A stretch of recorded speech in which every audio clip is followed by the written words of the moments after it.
ناظرین، خبر شامل کرتے ہیں اسلام آباد سے، جہاں انٹرنیشنل رائٹرز فورم پاکستان کے زیر اہتمام 10 جنوری 2024 بروز بدھ کمیٹی چوک راولپنڈی کے مقام پر ادب سماج انسانیت پبلیکیشنز کی افتتاحی تقریب ہوئی، جس میں معروف شعراء، ادباء اور دیگر شعبوں سے تعلق رکھنے والے خواتین و حضرات نے شرکت کی۔ رجحان ساز شاعر نسیم سحر، نوید ملک، تسلیم اکرام، عادل زمان نے خصوصی طور پر شرکت کی۔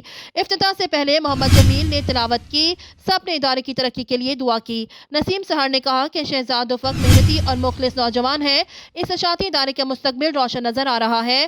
نوید ملک نے کہا کہ ادب کی ترویج اور ترقی کے لیے ایسے ادارے کی بھی ضرورت ہے جو اخلاص کے ساتھ شعراء اور ادباء کی ہر ممکن معاونت کرے۔ ادب سماج انسانیت پبلیکیشنز اس کی عمدہ مثال ہے۔ عادل زمان خان نے کہا کہ مجھے پوری امید ہے کہ شہزاد افق جیسا نوجوان کامیابی کی طرف سفر کرے گا۔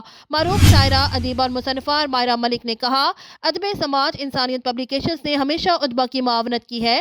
اس تقریب میں محمد زبیر، ملک عمر فاروق، احتشام الحق اعوان، شجاع خان شانی، میاں جاوید اور دیگر نے بھی شرکت کی۔ تقریب کے بعد شرکاء کے لیے پرتکلف ضیافت کا اہتمام کیا گیا تھا۔ آخر میں چیئرمین و بانی international writers forum Pakistan Shahzad افق نے سب کا شکریہ ادا کرتے ہوئے کہا کہ بہت کم عرصے میں دوستوں کی معاونت سے اس اشاعتی ادارے نے بہت ترقی کی ہے۔ میری کوشش ہوگی کہ تمام زبانوں کے ادب کے ساتھ ساتھ ادیبوں کو بھی نمایاں مقام دلوا سکوں۔ یہ ادارہ میرا نہیں بلکہ تمام ادیبوں کا ہے۔